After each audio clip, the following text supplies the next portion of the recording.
Hello, and welcome to the Quietly Visible podcast.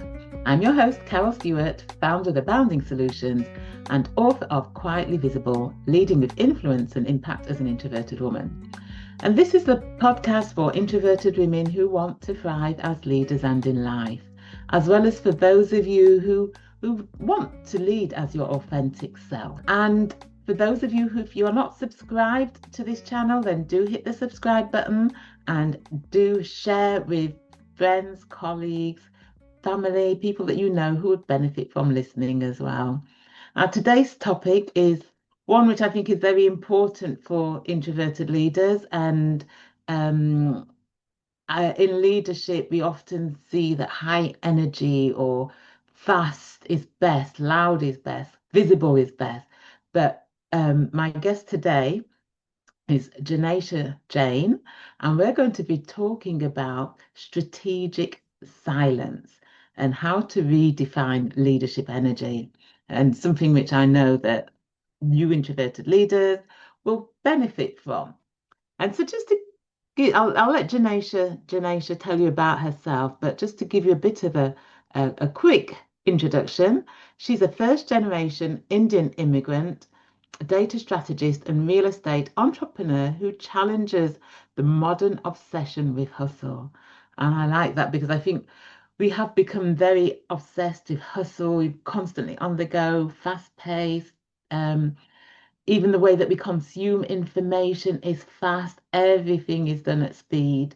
And sometimes we just need to be still and slow down. So hello, Jinesha, and welcome. Hey, Carol, thank you so much. It's great to have you here. So before Yeah. we look at strategic stillness and how to redefine leadership energy, tell us a little bit about you. Who is Yes, Jinesha? would love to. And I would like to take you all a little back in the time with myself. I was born and brought up in India. I have a younger sister, and growing up, we were very grateful that our parents provided us with a much comfortable life. We never had to ask for anything. Growing up, being with friends, um, seeing how comfortable life is, being grateful for it.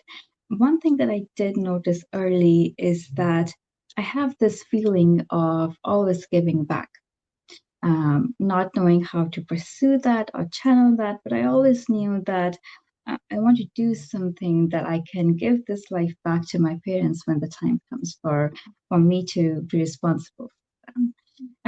So as I was growing, that unsaid responsibility was growing on my shoulders as well.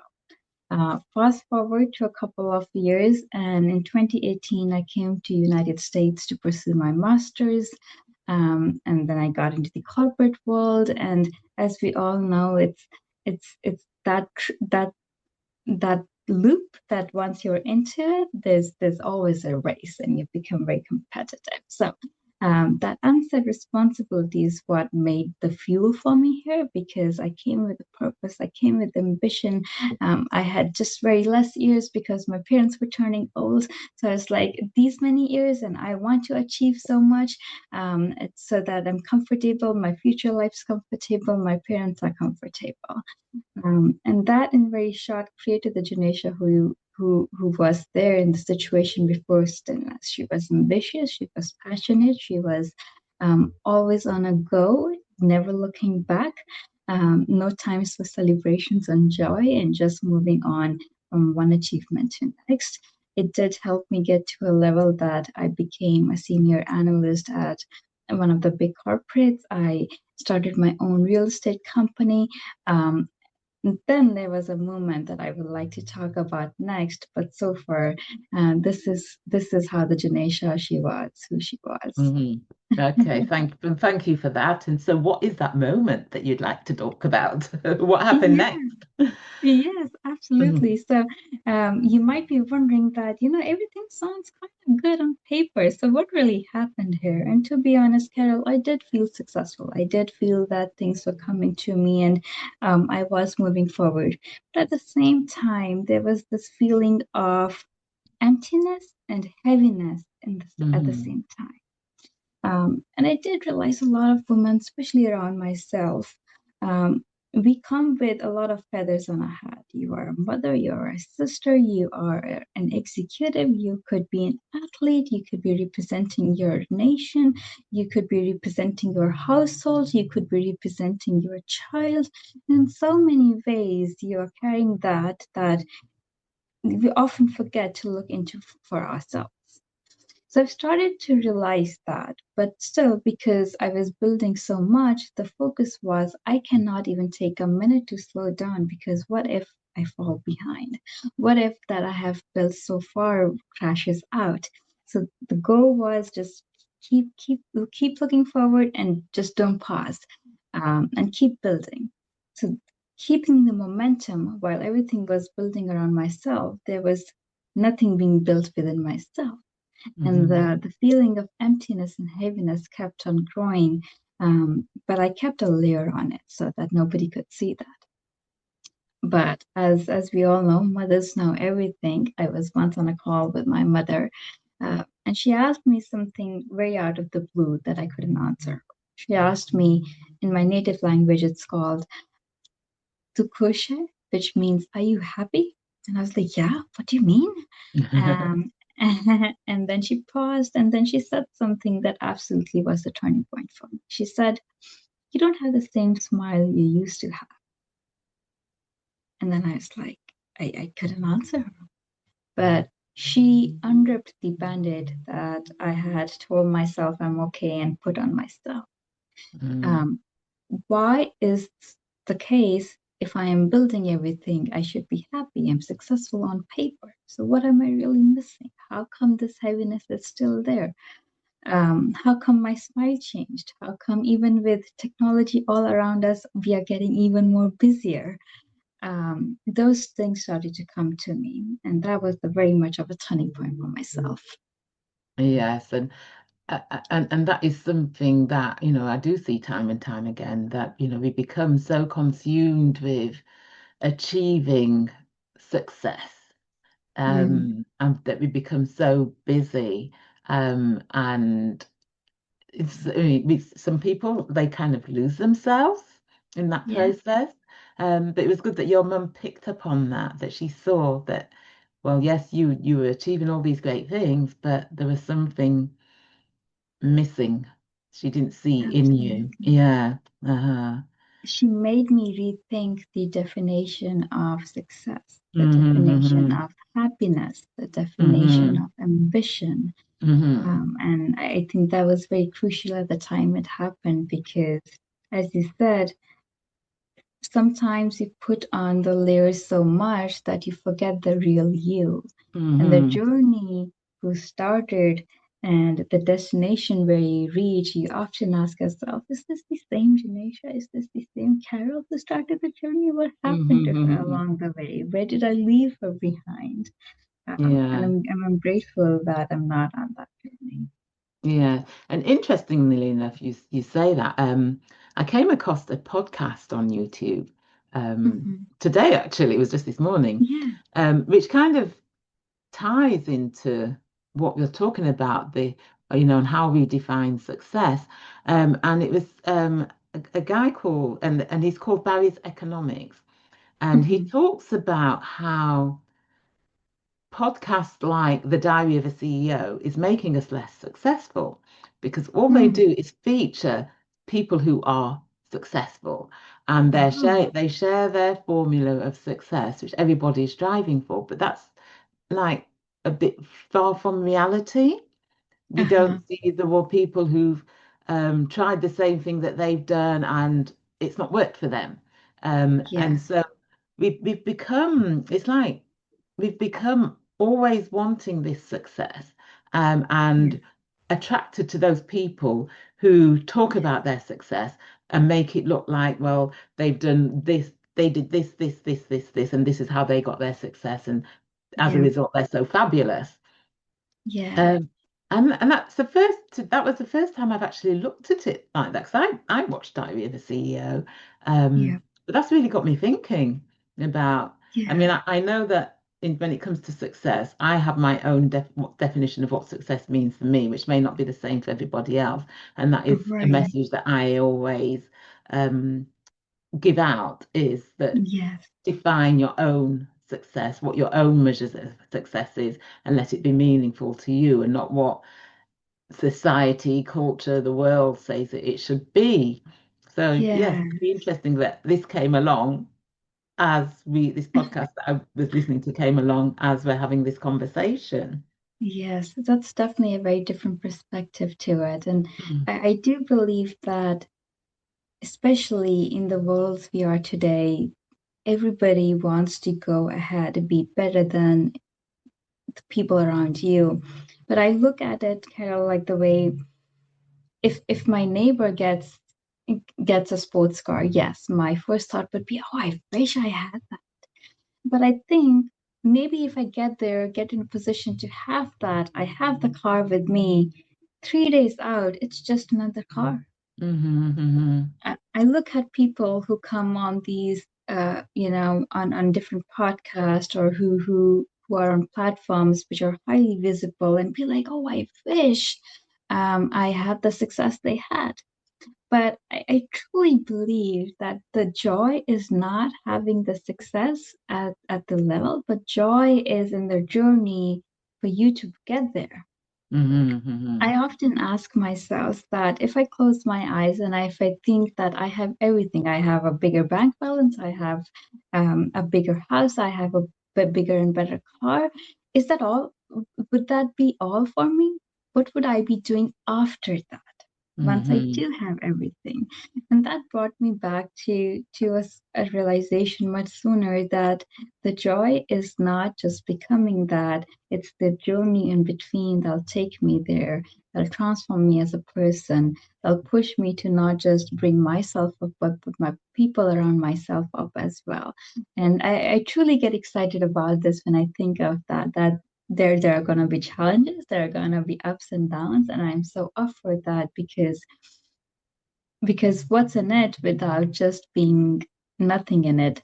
So I come from that perspective, and I truly agree with you that oftentimes we just think of or listen to um, the ways to get successful quick, or often on Instagram it's like 3 ways to get rich, Mm-hmm. and and your mind automatically thinks, oh well, maybe there's a shortcut to it. Yeah. um, and maybe if I do what she did or he did, maybe I will have the same results. But often back, the magic is in what you can do for yourself, because it's your life, it's your perspective, it's your wisdom, and it's your experience, along with the values and beliefs that you're built with, that will really shape you. So Mm-hmm. yeah, I truly agree with what you said Yeah. too. And I want to explore how you got to this, or what led you to this strategic silence, and discovering what that meant for you and what it Yeah. means, and explaining it. But before we do, I just want to touch on what we've just been talking about. Um, and what you mentioned about Instagram, or 3 ways to success, or 3 ways to this and that and that and that. Yeah. But people have just become so consumed by that. It's hard for Yeah. some people to move away from that, because that, it's that become also all consuming, that Yeah. this is how it is. And then because everything is so quick, so instant, and um, people then go down this path of pursuing that and chasing that, don't they? Yeah. Yes. Mm, And I feel like you're chasing something which not there at the very first time. So, mm, and then you realize, wait, what am I doing? Why am I doing this? And mm, you come back to ground zero to ask yourself that you should have done at the very first thing, that do I really want that? Do you do I really believe in that? And I think often people get glamorized, and run away from the discomfort of asking these deeper questions to themselves, mm, mm, um, which indeed would have actually led them to what they want much quicker. Um, So I would appreciate if everybody who's in this loop to take some time out to ask yourselves these much deeper questions Yeah. before you step into something. Yeah, and I think that is otherwise you're chasing something which has all the glitter and all the gold, but can you may get to it and find that it's actually meaningless. It doesn't give Absolutely. your life meaning, does it? Mhm. So Absolutely. strategic silence. So how did you get to that place of discovery about strategic silence? And tell us about that. Yes. Yes. Well, I'll be absolutely honest. When I had that conversation with my mother, that question kept on brewing in me for the next couple of days. So I came to finally the point of acceptance that yes, what I'm doing is not absolutely in the fullest way that I have been building something. There is something missing, and I'm going to take some action towards it. I don't know what yet. I'm not sure what will help me, but let's start building the internal growth as well, and as passionately as in building the outer world and material world as well. So after that acceptance, I'll be honest, Carol, I went to Instagram as well because in the same hush hush, while listening to everybody and the glitter and the glamour, I thought maybe I'll find my answers there. I did practice a couple of things that I heard that this will help you release stress, or this is what you need to do if you feel overwhelmed, or this is what you need to be saying or doing to become the next leader in your journey in your corporate world. I did try a couple of things. Did they work for me? Maybe not. But they did lead me to one technique that absolutely flipped the scene for me. And it brought me back to breathing, something we Mm, all start our journey with, and it's the last thing we let go of. Also, it really helped me because in today's world, everybody's like, oh, I do not have 20 minutes, 30 minutes just for myself. Tell me something quick. This was quick. You're breathing all the time. All you mhm, need to do is just be intentional about it. It only requires a couple of minutes for you to sit down, do a couple of breathe in a specific technique that I would love to share with you as well. And that's about it. What it mhm, changed for me really is that I instantly started to see results in myself in terms of I felt more calmer. I felt like there were 50 tabs open in my head, and now there's just one. I can actually focus on something without keeping the back burner or without thinking whether I locked my door, whether I emailed her or not, whether I sent her the report or not. I felt present while talking to somebody. And the even better goal was that at work, I was doing something, and I always have this feeling that I'm doing a lot. But in reality, I wasn't doing that much. And that changed. I started to pick up more projects. I started to get highlighted in the eyes of my leadership. People started to notice me and my work and the impact it was having. My business decisions, which would have taken me weeks, have started to take me days. The feedback I got from people around me is that, hey, I felt like you really listened to me today.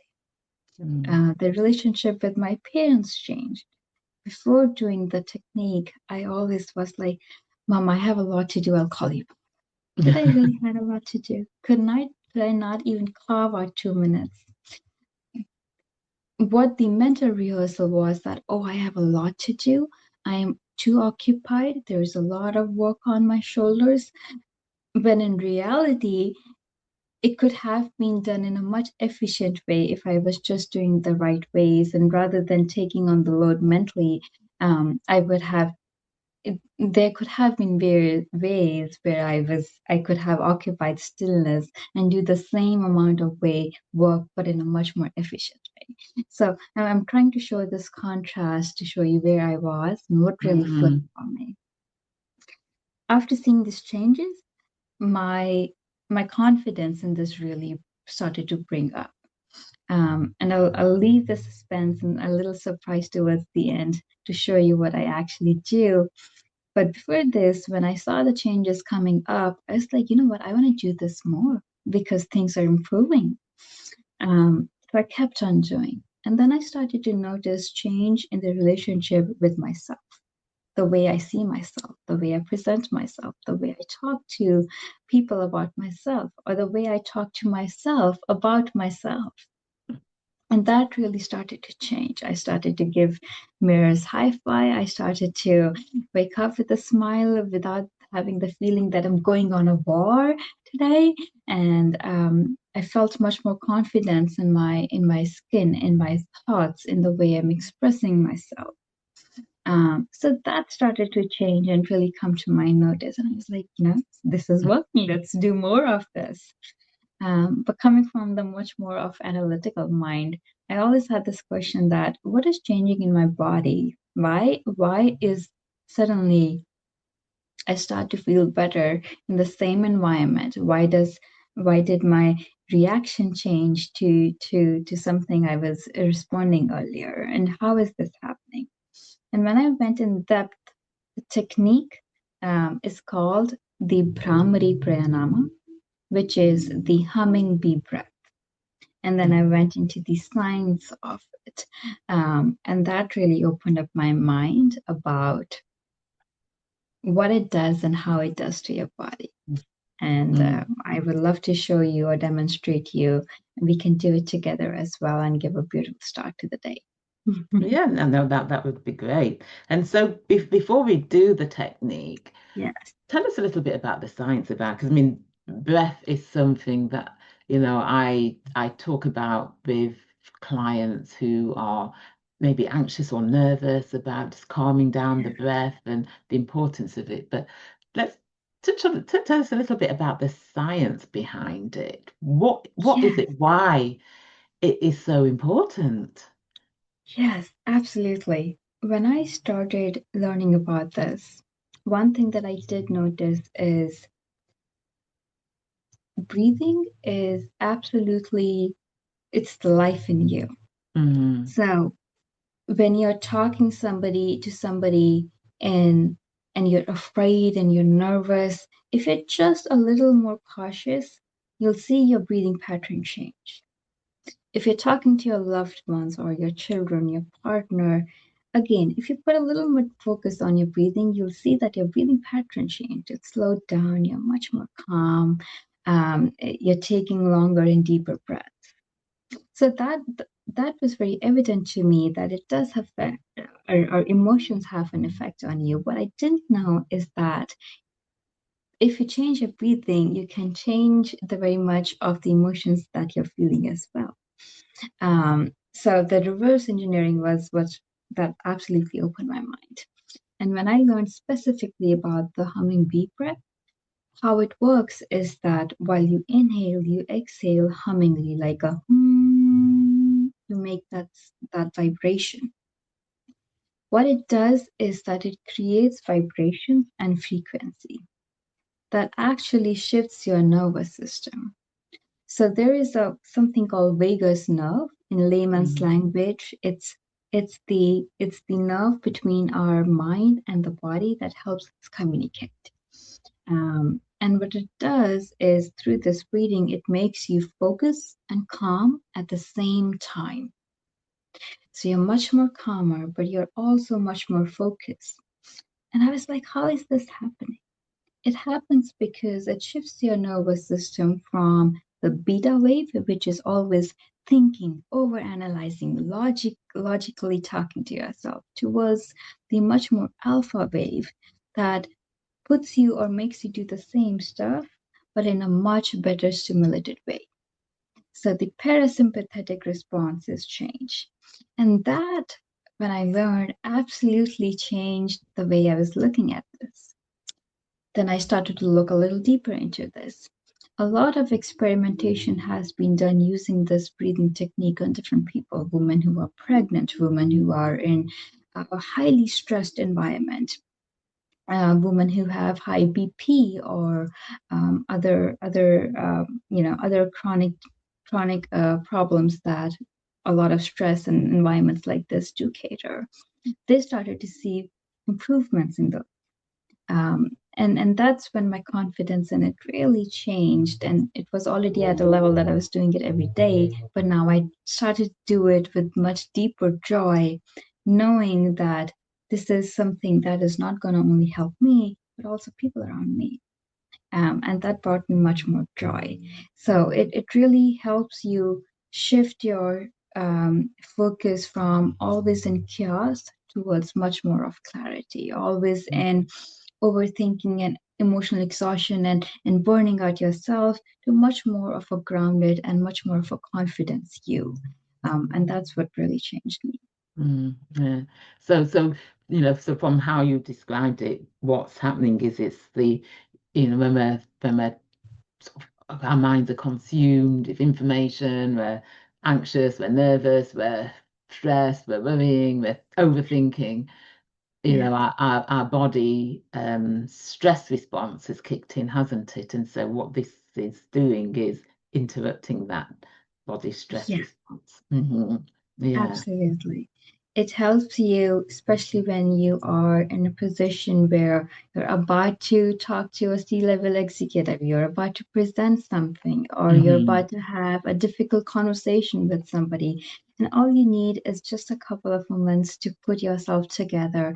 Make sure that when you talk, you're present, you're clear, you're grounded, you're confident to present yourself. It gives you that power, and it really is the magic pill for me.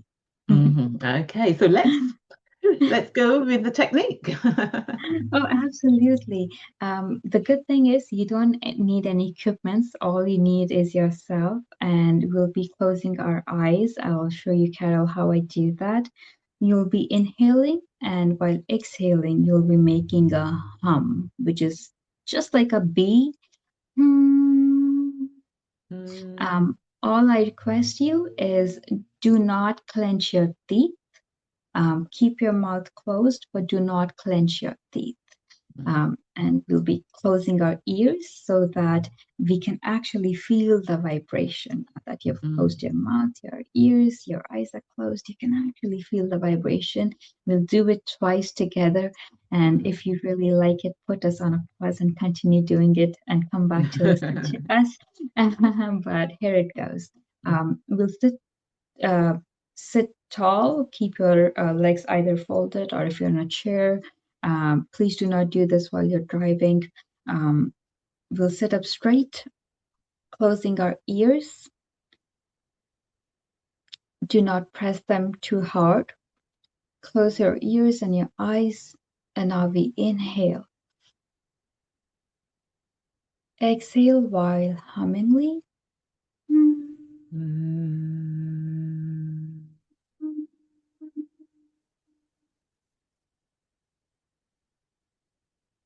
Let's do one more time.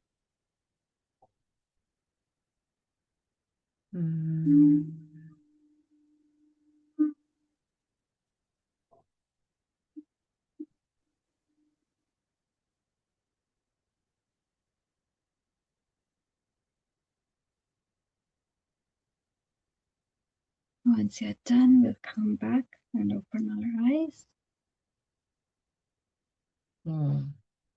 And That's a new one for me, because I've not heard of that technique before. There's others I've heard of, but I will practice that, because one idea is that breathing in for 4 seconds, holding for 4 seconds, breathing out for 4 seconds, the holding for box 4 breathing. seconds. The box breathing, yeah. Yeah. I'll try this technique. Yes, absolutely. Do it a couple of times and then increase it as and when you feel comfortable. There are much more levels to it, which we can always talk later on. But this what it really does is, as you listen yourself hum, as your body produces those vibrations, we all talk about frequency in today's time, and everybody loves that we match the frequency you want to be in. And is that those vibrations does something to your body, that the frequency that you are currently in and maybe you're not liking, The focus is to shift that, to change that, to change the state of your mind. Because I truly believe something, Carol, is that your thoughts shape you. What Yes, you definitely. think is what you say and is what you do. And it also has a physiological effect on your body. And Mm-hmm. for the people who don't believe me, think of something pleasurable and your body shows an erection. That means what you think instantly affected your body state. So if you think something positive, if you think something empowering, if you think something good for yourself or the people around yourself, your body is instantly feeding onto that.